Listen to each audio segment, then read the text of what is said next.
Hello and welcome to Fire in the Belly. Today we have myself, Mighty Pete, and we're joined by the Eric Partaker. Good afternoon to you.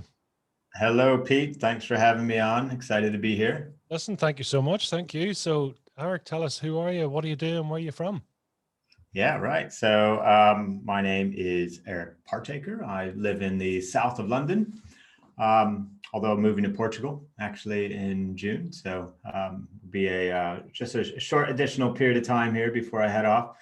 I am married to my wife Giselle, have two boys, and I've done a variety of things. I was a strategy consultant with McKinsey and Company for a while. I helped build up Skype in its very early days before we sold to eBay for a couple of billion. And then I created and built a chain of Mexican restaurants called Chilango. And these days I focus on entrepreneurs and leaders. So helping them essentially reach their full potential in work and life, helping them scale themselves, their leadership and their companies, but very importantly, doing that without sacrificing their health and relationships. So, Oh, wow. Love it. Tell me, it's just an interesting point. I mean, talk to us about the difference between an entrepreneur and a leader. Is there a difference?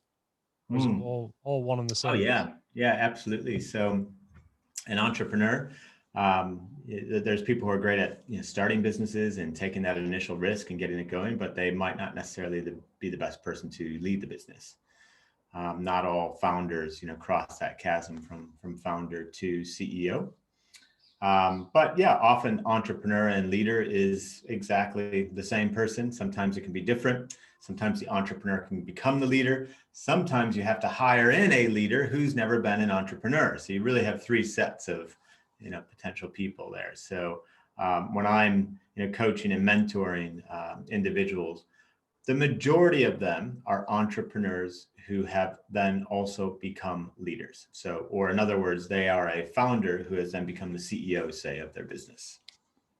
So that's almost like so they have started, they're underway, they're just maybe not hitting their efficiency curve, or else they're at a point of exponential growth and growing pains and sort of holding their hand through that process. Is that a fair? Yeah, exactly. It's like when you go to scale or grow a business, you have to make that transition from being the jack of all trades, where you're kind of doing everything on your own, to working more effectively through others and working with more effective systems.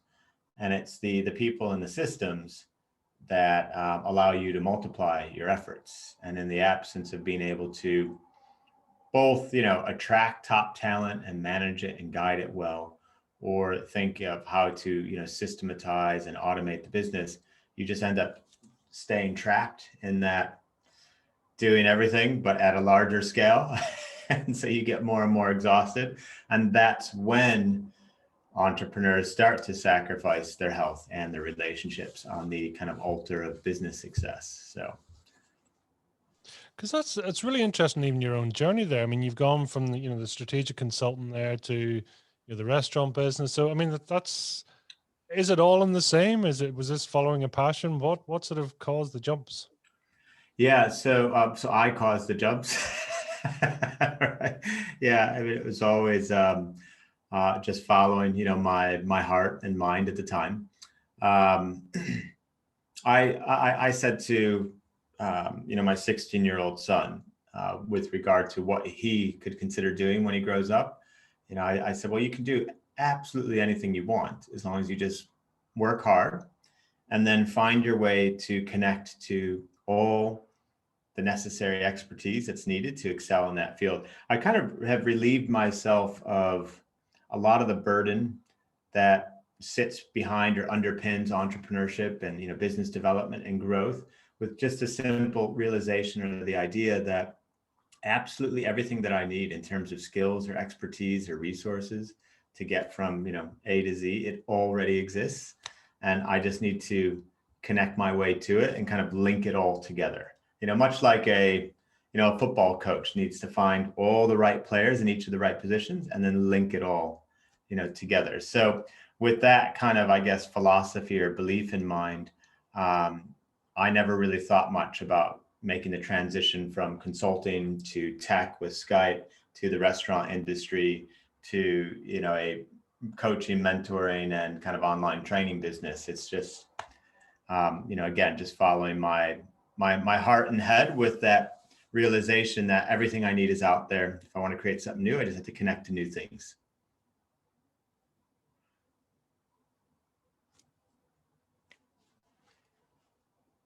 It's always amazing that connection between the two and how you can actually, decide that certain is it that you hit your peak performance at that time, or do you think it's actually that maybe you're disconnected or out of alignment in terms of what your capabilities are and where you are at that particular time? I think it's like anything in life, right? You reach a point where you start maybe getting a little bit bored, or you start wanting to do something new, or something comes along that you didn't even know that you'd be fascinated in, that really piques your interest and just kind of grabs your attention. When Skype came along, I had been using Skype in its very early days, given its Scandinavian roots. I'm half American, half Norwegian, and when I first came across the product, I knew that it was going to be massive. I remember telling everyone around me, this is going to be big. And that prompted me to knock on their door and, eventually start working with them when we were about 30 or so people in a small office in London. And that wasn't something that, the, the month before that happened, I had no idea it was going to happen, if you get what I mean. So it just suddenly happened. It's similar to when the iPhone was released. Nobody knew what was in store for them. They saw it and, wow, this is new. And so sometimes you're just surprised, and you jump on the enthusiasm that you feel with whatever that new thing may be. Interesting with Skype. What was it that sort of made it so popular so quickly? That made it so popular so quickly? Yeah, I mean, it took off rapidly, didn't it? I mean, once it sort of found its tipping point, then yeah. Skype went from, when I joined, there weren't very many users at all. When we had our sale to eBay for, I think it was about 2.6 billion, and at that time we had just over 50 million users, and we were adding 150,000 new users per day, which is just absolutely explosive growth. And there's lots of reasons. My perspective on it was that it really came down to two things. One, the product quality. The product quality was just vastly superior to anything on the market at the time. And then two, it was wrapped up in a brand that people really loved, internally and externally. Our tagline was, the whole world can talk for free. And so it created this revolutionary spirit, inside the company, made us feel that we were, the rebels of the world, that we were, creating change, democratizing telephony. And I think on the consumer side of things as well, obviously for financial reasons, people love that brand identity as well. The whole world can talk for free, but it went much deeper than just money, in someone's pocket. And what I mean is that suddenly there's so many separated, families in the world. There's so many people, there's so many friendships that extend beyond country borders.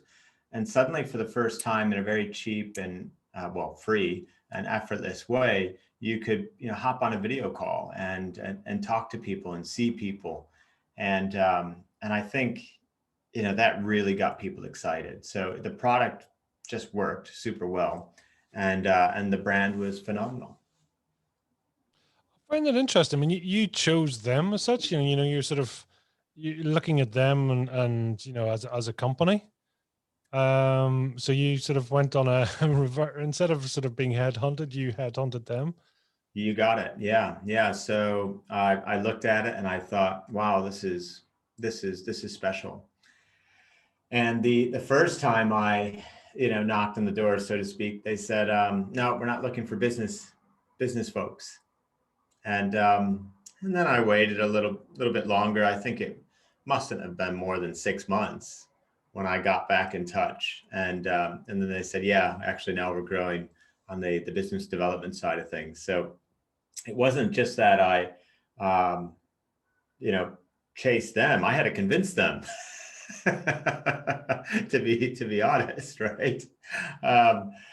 Because the company in its roots was, like many great tech companies, was very tech focused, right? So they weren't really focusing on the business side of things until a little bit later in the game.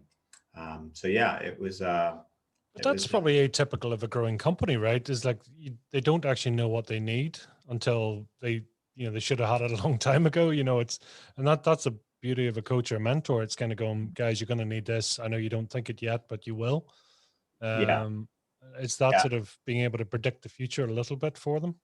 Yeah, absolutely. Because, most, again, going back to say, entrepreneurs and leaders, especially with, entrepreneurs, they could be so busy with their head down, trying to keep everything together, that they never take enough time to ask, some of the bigger, more important questions, like, what's the strategy to grow the business? Is that the right strategy?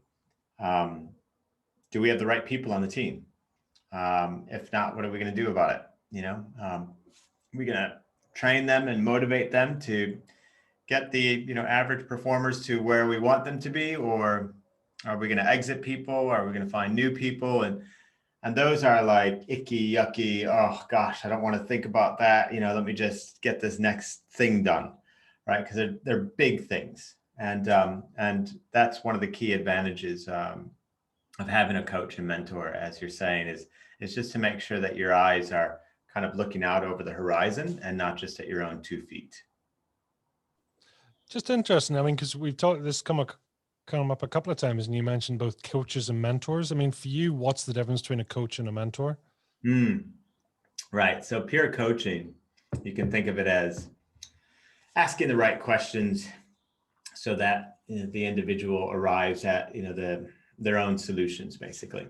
I don't do that purely.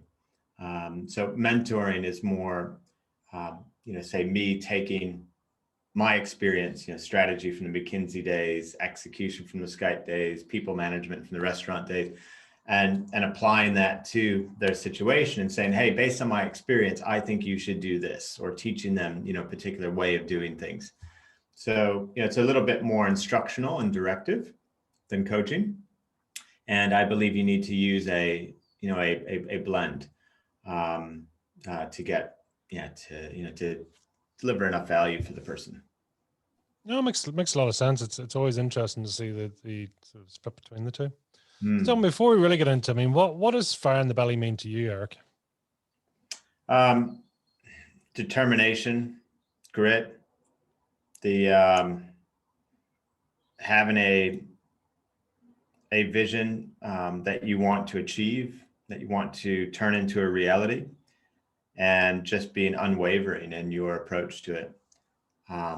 Or not so much your approach, that actually must change if needed, but in your commitment to it. Yeah, I mean, it's,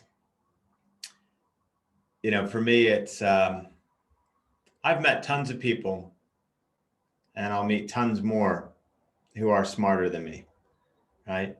But I've always said to myself, and I've said this to my son as well, that you may be smarter than me, but there's no way in hell you outwork me. And that to me is kind of fire in the belly, right? That I'll do what it takes without compromising, health, relationships. I'll do what it takes to get the job done. Yeah, for me, that's what that means. Is it something, have you always had it? Is it something that's, you sort of, you always have that fire in the belly, that passion, that vision, that drive, that grit, determination? Oh yeah. I mean, since I was, a kid, I remember wanting to make the basketball team, but having never really played a game in my life. And that was a bit of a problem.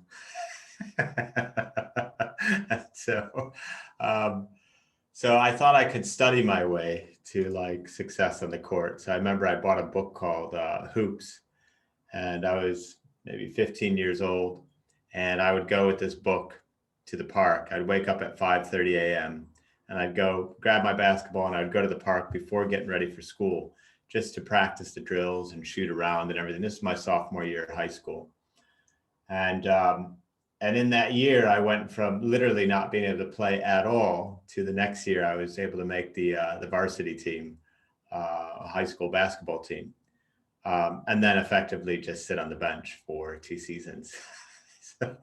so I definitely accelerated, progress in a year from 0 to making the team, but I think leaving it all for just a single year was not enough to actually get me playing time. So yeah, I've always had the determination. Haven't always succeeded as much as I would like, but I've just kept at things. So that's it probably comes from my parents. My mom and dad were just incredibly hard workers. So my dad, he used to repair air conditioning units on the rooftops of buildings throughout Chicago, and then did that for and various odd jobs for first half of his career, and then in his 40s he got his first kind of big jump to being a supervisor for the city of Chicago, supervising inspectors who were doing the work that he was doing for the city, for the first half of his career. And then my mom, she was started her own, hairdressing, salon, at home. I remember she tended bar at night to kind of pay the bills. She dabbled in a little bit of schooling here and there. And then we as a family always had a construction project going on.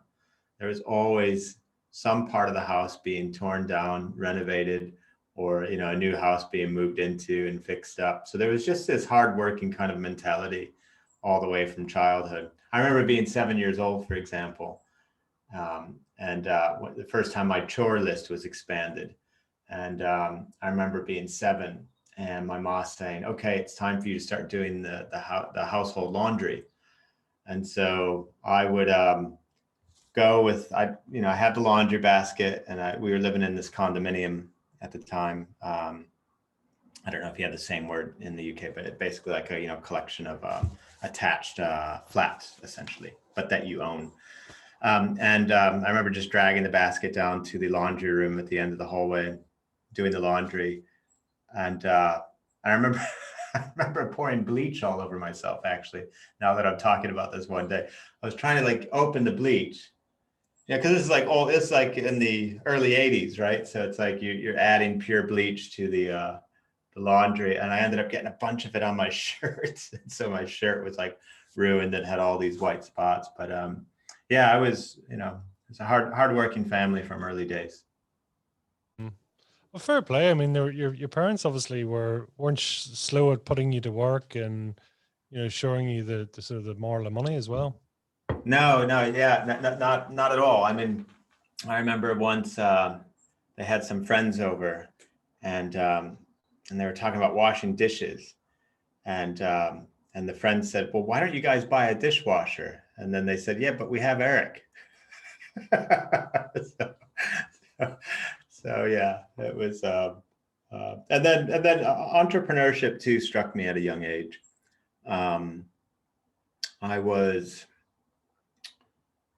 It's a couple of stories actually worth sharing. So one would be, where I went to school in Chicago, there was this company called World's Finest Chocolate, and they made these candy bars. They probably still exist, chocolate candy bars, which you would sell. And then if you sold a certain amount of candy, you'd get different prizes. And it was a charity-based organization. And I had a bike, but I didn't have a cool BMX bike, or like some of the other kids had. We came from kind of a more humble beginnings. And I remember going through the brochure. I flipped immediately to the back, and it said, if you sell 20 boxes, which was the equivalent of, there's 30 bars so it's like 600 bars. And I think they were $1.50 each. So there was about $900 worth of chocolate. So 600 bars of chocolate, $900 in a month, and you could get a BMX bicycle.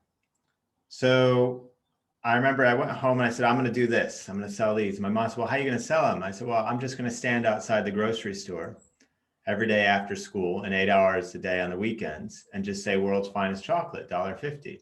And so I did that for a month, 4 hours every day after school. I would ride my bicycle, the one that I wanted to upgrade, to the grocery store. And I stood out there. And the first week didn't go so well, but I think out of pure persistence, when you see a 10-year-old kid, again, these are different times too. When I talk about this now, I couldn't fathom my 10-year-old going out and selling stuff like miles away, right? You know, we're crossing busy streets and all that. It's funny how times change. But you know, I think after the first week, people probably started to respect my persistence and maybe feel a little bit sorry for me. And I remember some people asking, what are you doing this for? I'm like, I'm trying to get a bike. So then people started to buy. And yeah, I got to the end of the month and I did it. I sold you know, $900 worth of candy bars and got that first bike. So that was kind of my first. And then I started a business, you know, a few years after that. But that was like my first kind of taste of like selling things and entrepreneurship. Most importantly, what color was the BMX?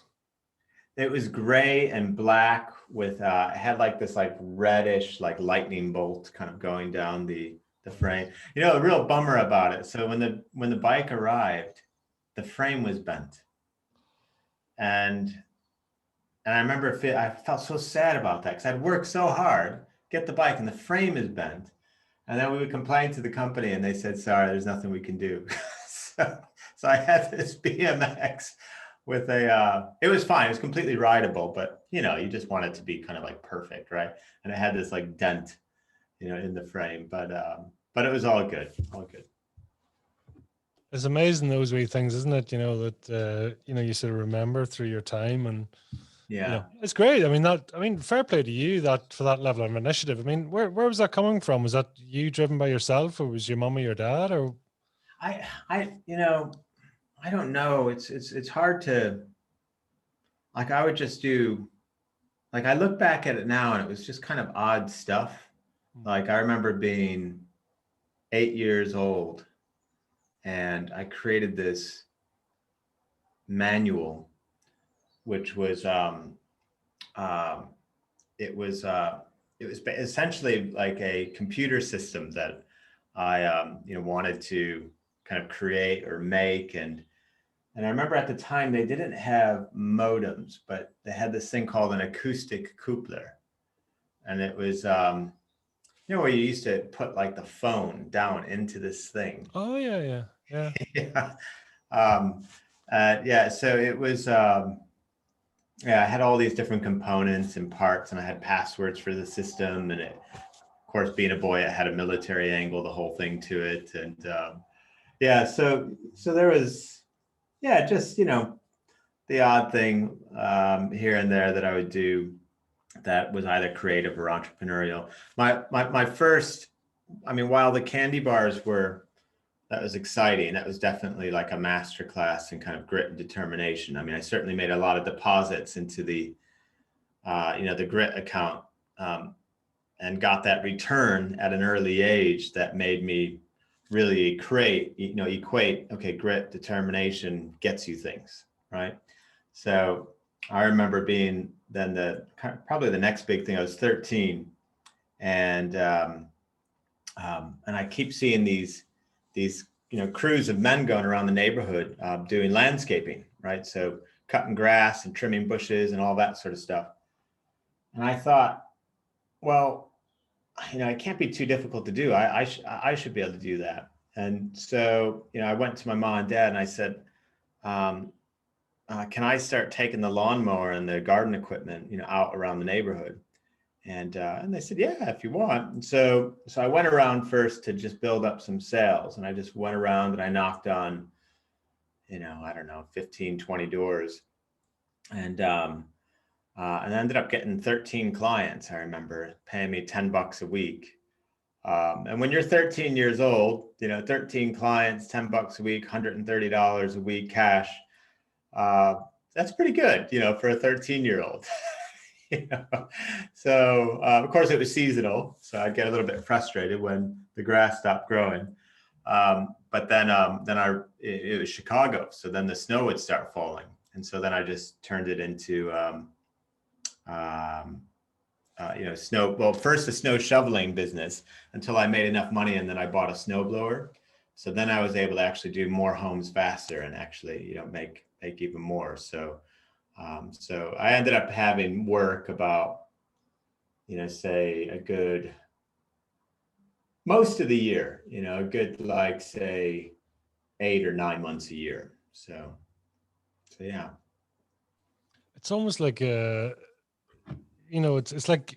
almost like a story from Les Brown. It's that sort of fair play, is that grit, determination, that sort of focus, and I love it. That sort of just always keeping an eye open of opportunities and what's there, and taking initiative. I mean, that there seems to be a lot of initiative on your part, both at your childhood and then further on as well. It's like kind of going, there's an opportunity and you want my services.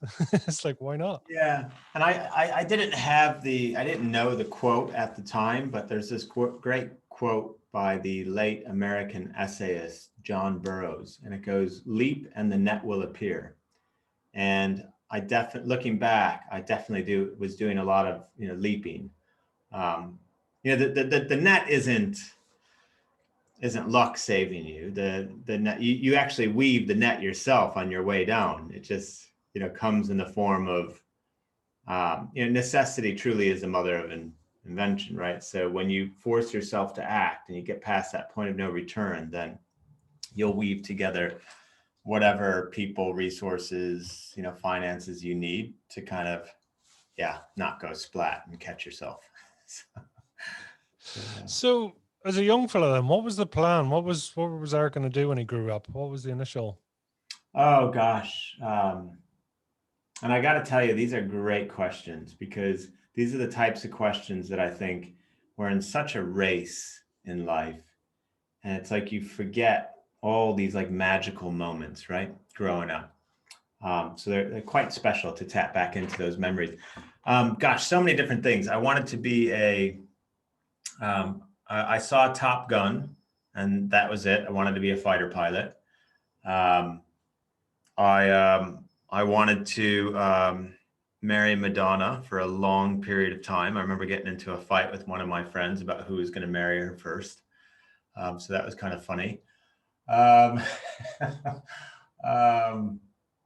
literally still remember the cover of Like a Virgin, the CD, or it wasn't a CD at the time, but the tape cassette cover. So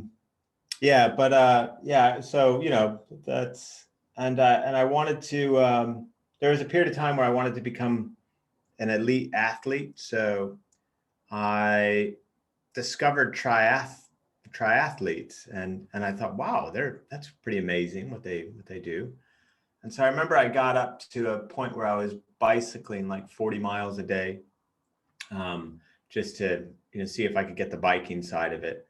The problem was I didn't really enjoy running or swimming, so that kind of doesn't really help you when you want to do a triathlon if you don't like two of the things. So that was just ended up being a lot of ferocious biking in the end. Wanted to be a professional basketball player at one point, but that got killed when I was sat on the bench during my high school days. Probably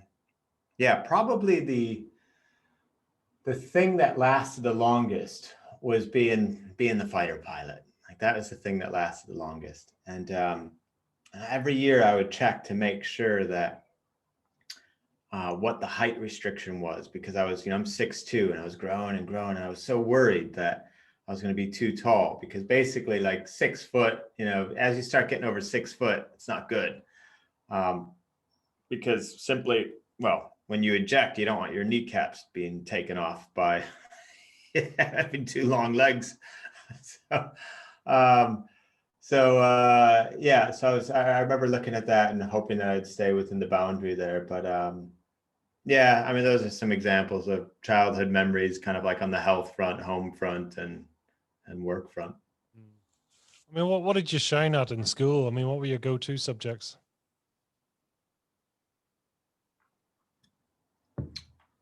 Oh, I lost you there. Sorry. Pete, one more time. So I was saying, in terms of in school, what were your go-to subjects? What were the things that were, you specialized in or you really excelled at?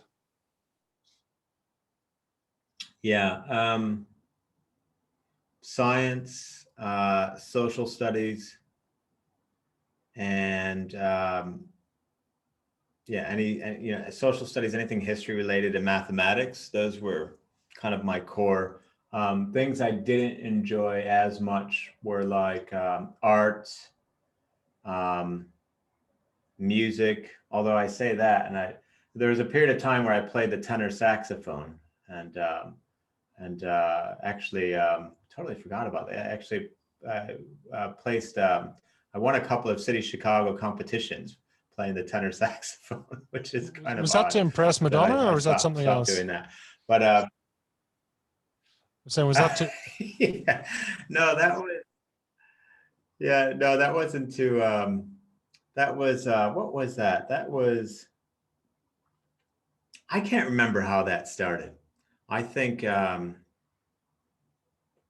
think there was that they started a band up at school, and they were looking for students, and we probably, I don't know, went to some kind of event where the band director was there, and then he said, well, I need a tenor sax. It wasn't like, oh, I have a passion for this instrument. It was more like, we need somebody to play the tenor saxophone, and I happened to be walking by. And so then I started to play that. And I was 7 at the time when I started to learn, or 6.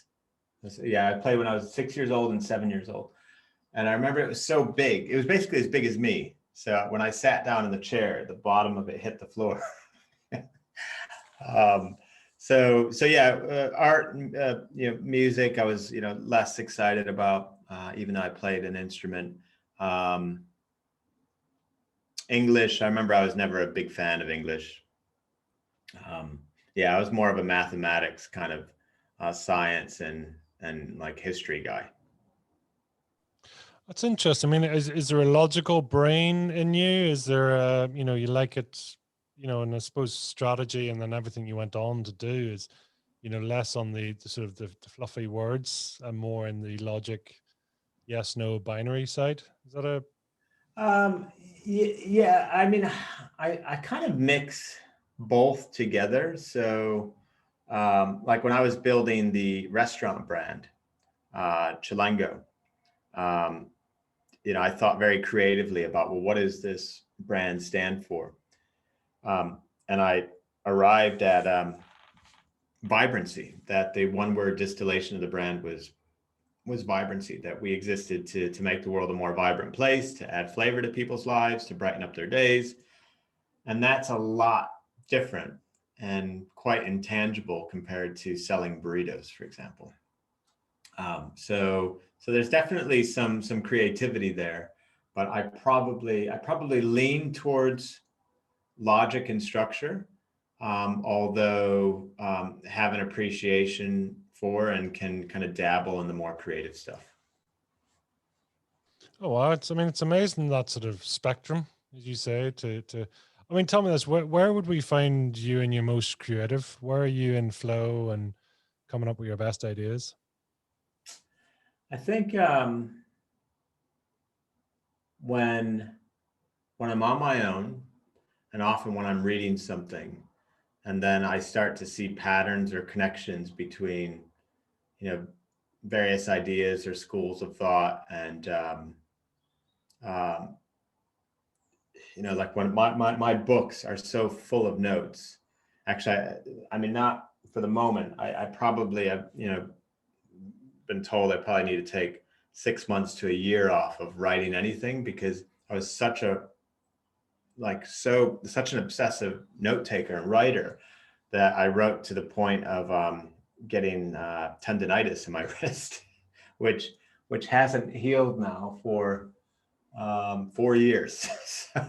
So they've told me just absolutely no writing at all for at least 6 months. So, but yeah, normally like my books are full of lots of writing and thoughts and notes and connecting an idea from one book to another, and that kind of informs in a way, my logic. So it's like, I have these sets of ideas that I arrive at. I mean, one of the, I guess one of the best expressions of my creativity is taking things that are quite complex and trying to make them ultra simple, so that they're easier to understand. In my, I wrote a book recently called The Three Alarms, and that book is essentially about how to close the gap between your current and your best self. And I talk about doing that through 3 peak performance levers. And again, that's an example of trying to make the world of self-improvement and peak performance, which can be quite complex with all of its ideas, much simpler. Not that the simplicity of it covers everything, but that the genius of the simplicity is that it focuses you on less things so that you can execute those things better. And even if you're missing other stuff, you still excel. So in the book, I talk about how the 3 levers are IPA.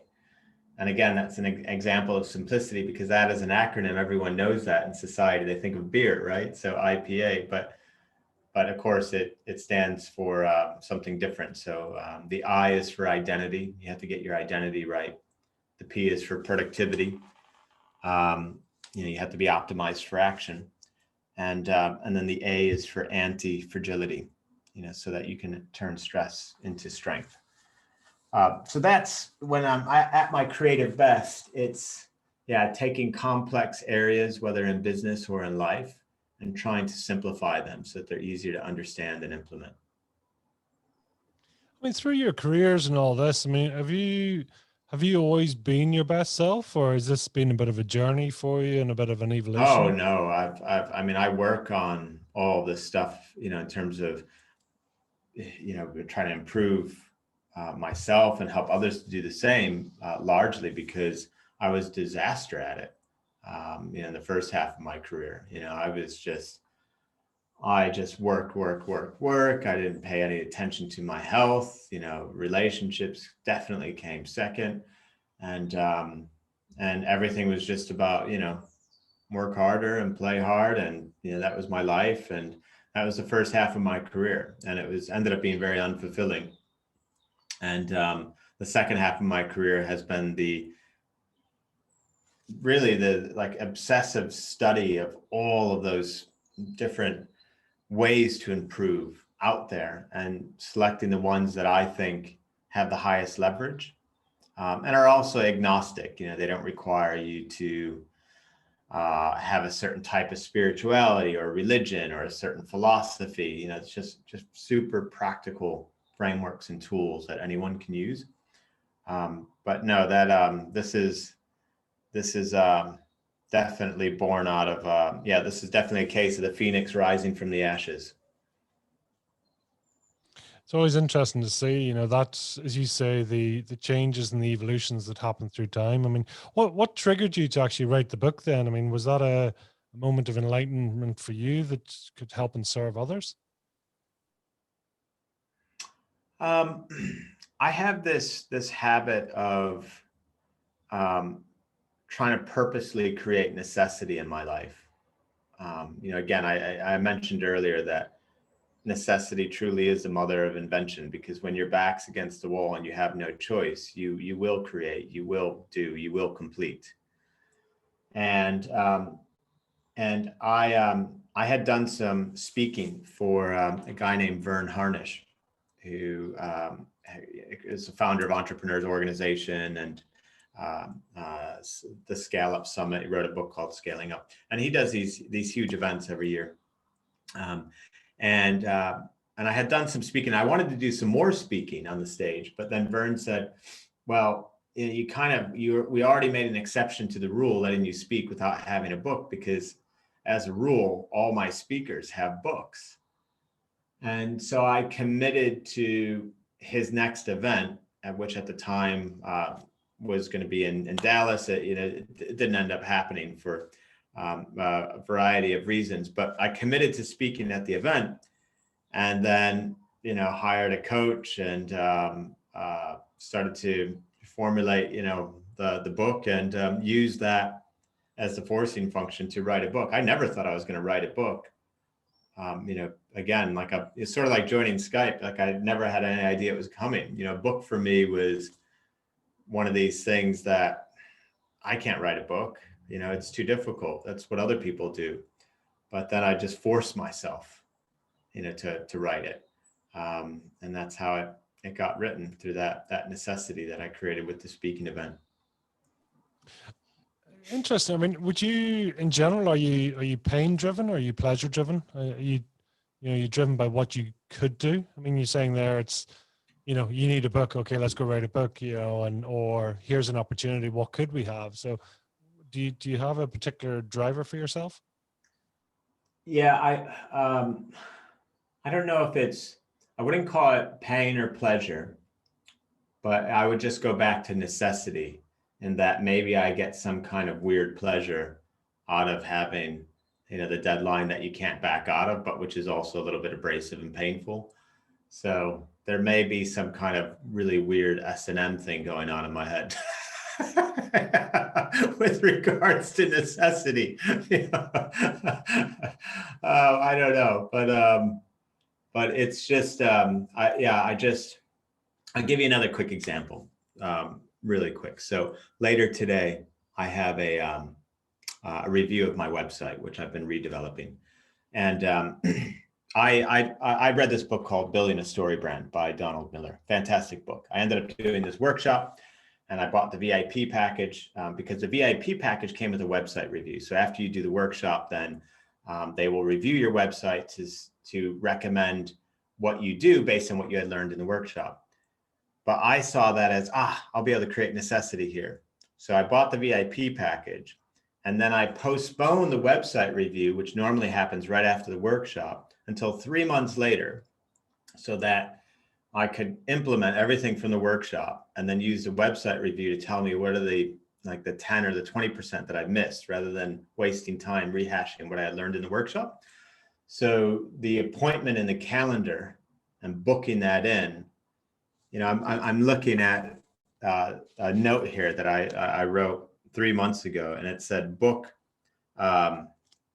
this agency, so the agency's name, book the agency website review meeting as a forcing function for website 2.0. So yeah, that was just, another example of just creating kind of I have to get the website done in time for that review, because otherwise I've wasted, that meeting. But I'm just always looking for opportunities, like that. I recently turned my book into a course, and I didn't have the course made, and I had never made a course. And then somebody said, well, that's actually a great way to go about it, is to just go ahead and sell it before you've made it. And I thought, okay, well, that kind of really maps back to my kind of necessity, angle on things as well. So I ended up being invited to this virtual summit at the end of December. And I pitched this course all around IPA, identity, productivity, anti-fragility, to, reach your full potential. And so many people loved the sound of it and they bought it. And then I was like, okay, now I need to actually create the course and, have it available in time. And then that created a month-long sprint where I ended up filming 65 video lessons and worksheets and all the modules, so that I could create what people had already bought. And then that worked well. The feedback was absolutely amazing. So every time I've done this in life, I get these really positive feedback loops that come as a result, which kind of reinforces the whole idea of actively looking to create necessity in life. Super interesting, to have the necessity to go with it. So it is a mixture of what's possible. Let's, I would call it like the arsonist firefighter. So, right, we need to do something. Let's set fire to the building, and then we'll come in and come up with a solution. We'll put the fire out and we'll claim hero of the day. It's that combination of two, pain and pleasure together, right? Yeah, very much so. It's I had never heard of this phrase before, but it's similar to what you just said, burn the boats. And the idea of I think it might, yeah, I'm not sure. I think it might be something linked to Spain historically, but when they were looking on a particular conquest to take an island or an area, and the only way that the general or the commander thought to ensure their success was to burn the boats, so that the soldiers had no chance to escape. They must attack. They must win, and that really resonated with me. And once again, an idea of creating necessity that involves both pleasure and pain, right? The pain of not being able to retreat, and then the pleasure of knowing that, well, there's only one way this can, end. Well, is to win, right? Is to do what you set your mind to do, right? That's the only way you want it to end, at least. Well, I mean, are you where you're supposed to be today? And secondly, do you know what you're capable of? What a wonderful question. So me on my worst day, I'll still have the same negative thought patterns that a lot of us have, and that I coach and mentor people to not have. I'm not perfect by any means in this stuff. But I have become a lot better at recognizing it and remedying it sooner. But yeah, my worst day, I'll feel, no, I'm not where I'm at, that I have so much more to give. And what I've realized is that you need to be able to almost like allow two opposing ideas to coexist and somehow live at peace within you, which is the idea that you are complete just as you are, and the idea that, and you can get a little bit better. Yeah. So it's like continuous improvement with completeness, which can seem at odds, but only it's at odds in the way in which you pursue the continuous improvement. So if you're pursuing it from a place of lack, i.e., you are not complete, then you'll have a lot of despair when things don't go as well as you would like, or not to plan. When you pursue it from a place of completeness, then you're pursuing it not from a place of lack, but more from like a place of like abundance, that, oh, this is just more, right? Rather than filling in, the missing blanks. Now, that's very easy to say, and I'm not going to BS you and say that I feel that way all the time. I don't. I'm human just like the rest of us. But in the first half of my career, most of my pursuit was from a place of lack. In the second half of my career, the majority of my pursuit is from a place of abundance. And there's a huge, huge difference in life satisfaction between those two. What caused the flip? So gradual process. Again, when we say the word flip, it makes it sound like, it literally was just a decision. I wish it was that easy. It wasn't. My health was out of whack. Things weren't good on the relationship front. And I just slowly got those things together, and as I got those things together and started to experience good results as a result of getting them together, again, that positive feedback loop was created. Had I not gone out and sold those candy bars at the age of 10 and got that BMX bike, my entire life might be different. But because I did that and got the bike, it showed me that, grit and determination is rewarded.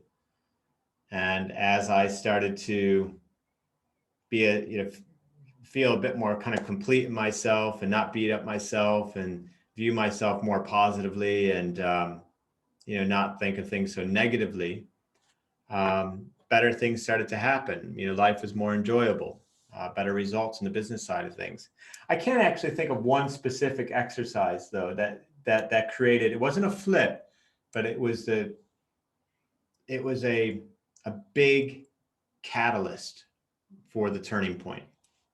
I read I read a book called The Power of Story, and that book makes the case that the our lives and world is really guided by story, and the most powerful stories that we ever hear are the ones that we tell ourselves, and that unknown to our to yourself, you tell yourself a story every single day, one that you live by and hold your beliefs by. And one of the exercises in the book was to just write out your current story. It said, so just be brutally honest. How do you think about yourself? What do you write? How do you think about yourself? How do you view yourself? Et cetera, et cetera. And so I had things I remember, writing at the time, like, I'm a chronic procrastinator. I have all these great ideas, but I don't follow through. I have difficulty focusing. I want to be, world class, but I'll probably just end up second best. I just wrote it as it was. All the doubts that I had just came out in the paper. Then you turn the page in the book and it says, right, now that current story from this day forward is now your old story. It's no longer current. And then you write a new story. If you were at your best, how would you describe yourself? How do you act, behave? What do you believe? And of course, I wrote very differently from that aspirational identity, right? I wrote that I'm, a super producer, not a procrastinator. I achieved the things I set out for myself, et cetera, et cetera. And it was about a page in length, A4 size page in length.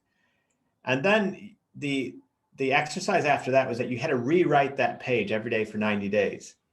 Now, if you've actually handwrite a page, a quite dense, full page, it actually takes a long time, when you're transcribing every single morning. So it would take me about a half hour, 20 minutes, 30 minutes. And I did that every single day for 90 days. With the point being that the evidence presented in this book showed that in the same way others have been, and sometimes for very devious purposes, been able to indoctrinate groups of people to do things that they shouldn't do, perhaps, or do things that they should do, you can indoctrinate yourself. And that worked. That 90 days, that 3 months, didn't create change immediately, but it created the seed of self-belief from which the change was able to grow and blossom. It's amazing that, as you say, that repetition, that, I mean, would you say, is that reprogramming the mind? Is that setting in new goals? What? I think so. Is that structure and discipline? Yeah, I think it is reprogramming the mind. I think because what I wrote in that current story, all that negative stuff, was nothing more than programming. I wasn't born that way. So given that I wasn't born that way with those thought patterns and negative, recurring beliefs, that meant that those were all created by me or believed by me, from the outside in, and I was internalizing them. So yeah, you very much can kind of rewrite your story. And it's quite powerful when you realize what is your current story, and then you realize that you literally can edit it and write a new one. Yeah, very empowering. In terms then, like for you, and I mean, are you proud of what you've done and where you've come to? Is pride something? Can you take compliments? Are you, what sort of stage are you at in your life? Yeah, no, definitely very proud, especially with the work that I do now. Very excited when I can kind of see myself in that other entrepreneur or leader, and I know exactly where they're at, with their, however frustrated they might feel, or, overwhelmed or stuck or plateaued, all those feelings, I felt myself. So, and when I help them make those turning points, yeah, I feel quite proud for that. And I feel proud of, what I've been able to do for my family, and the schools that the boys are able to go to, and the home that we have. I'm not a materialistic person. You'll never find me wearing a fancy watch or buying a fancy car or any of that stuff, but I am proud of the quality of life that I've been able to create for them. Is there more? Absolutely. And do I feel like there's more I want to be proud of? Yes. And do I have to be careful that, once again, on my worst days, that I am not pursuing that from a place of lack rather than abundance? Of course, I always got to keep that in check. And I think that's just kind of woven into my soul in a way because of that grit and determination from early childhood. So that remains my nemesis. And also is the thing that I can easily recognize in others, right? It takes one to know one. I mean, who are you best serving at this time in your life? Who can you sort of bring the best out of? Most of I mean there's a few different things. So with my book, The Three Alarms, it's really for anybody who believes that there's something more, believes that with their current self that there's a gap between that and what the best version of them looks like. So that's really for anybody. And then with the course that I created from that book, that's probably more for the entrepreneur and leader, or maybe a fellow coach. But it doesn't need to be, the entrepreneur could be a solopreneur. It could just be somebody working on their own with a home business. That's what a lot of the students actually are in that course. But equally, some of them are, entrepreneurs, more traditional businesses and leaders. On the one-to-one coaching and mentoring, most of the clients, they tend to, it's a wide variety of businesses, but they tend to be like business owners rather than venture capital backed, the next big super tech thing, right? They tend to be what powers the world's economy, which is all those, businesses out there that may or may not be the sexiest thing on the planet, but that somebody is passionate about, and that provides a lot of, jobs for other people. And, obviously there's other details. I mean, they tend to be, say, between the 2 and 10 million range in terms of sales, company sales. But it just depends. But that gives you an idea. When you have your podcast as well, so your Peak Performance Insights podcast, as well. So talk to us about that. Yeah, I have the Peak Performance Insights podcast, which is about to change to a new name as of next week. It's going to be called the 2%, and it's going to be linked to, because I have a mastermind that I'm creating called the 2% Club, and all of this is rooted in Abraham Maslow. He came up with his hierarchy of needs, and he said that our path to deepest fulfillment lies in realizing our fullest potential, but that in his estimate, only 2% of people ever operate at their full potential.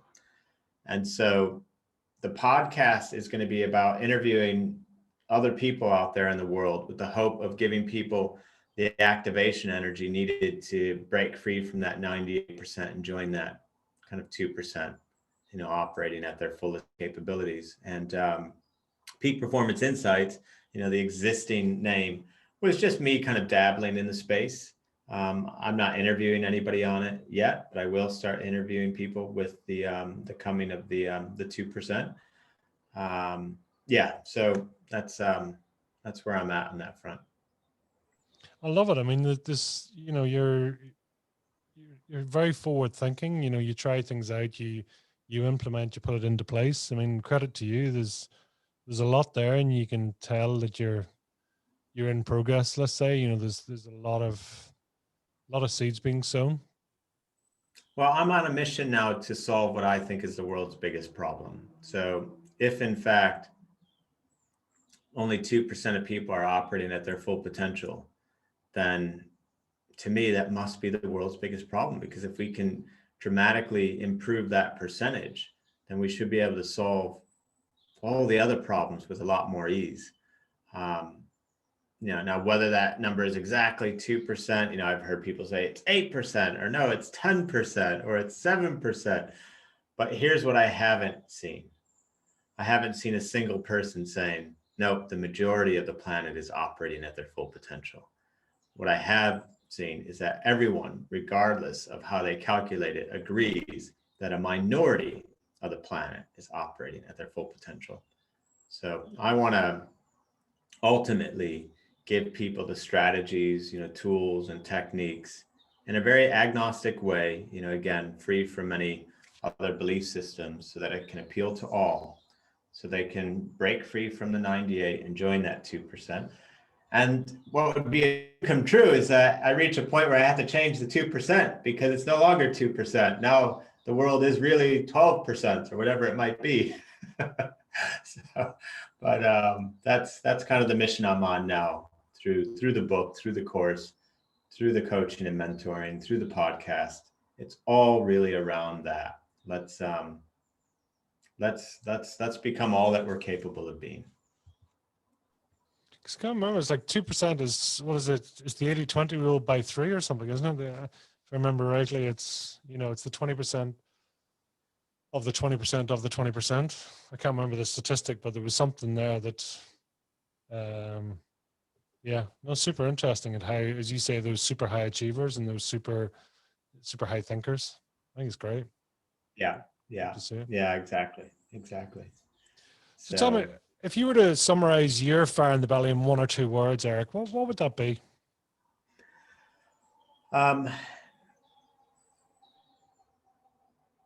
So I have a overarching word, and then I have 3 actual subwords to that. So my overarching word is determined. That's what guides me in life, is being determined. How does determined show up for me? It shows up in that I'm hardworking, I'm focused, and I'm anti-fragile, whereby everything that doesn't go my way or that stresses me actually makes me stronger. So it's determined with hardworking, focused, and anti-fragile. That's having the fire in the belly for me. I'd interest. I mean, depending on your school of thought. I mean, is there ever a time when, they talk about the brain doesn't hear the negative? So when you hear anti-fragile, that it potentially hears fragile. Is that, or do you think it's more of a state of mind, if you like? So I think of anti-fragile as more of a mindset thing, because our bodies are anti-fragile. You stress a muscle, it causes it to grow. You expose the body to germs and bacteria, it builds the immune system. So for me, anti-fragility is to get what's going on in your body physically up in your head mentally. That's what I think of it as. That's cool. So tell us, where can people reach out to you, find you, hunt you down, track you down, stalk you? Any of the above? So number one, if you found the conversation interesting, and you think you might enjoy the book, The 3 Alarms, which goes into a lot of these concepts in more detail. As a thank you for listening this long, if you head over to my website, you can actually get a free digital copy of the book. So the book has achieved bestseller status on Amazon, but I just offer a free digital copy for people who've listened to a podcast. And then there's other stuff on my website as well. There's information on, the course and coaching and mentoring, links to the podcast. So the simplest thing to do would be just head over to the site. And that is Eric with a C, Partaker, just like it sounds, ericpartaker.com. And that will be, a way for us to connect. Super. Eric, listen, thank you so much for coming on today. I really appreciate you, and we look forward to hearing from more in the future. Thanks a lot, Pete. I really appreciate it as well. Loved the conversation. Really enjoyed it. Thank you. Thank you. Take care.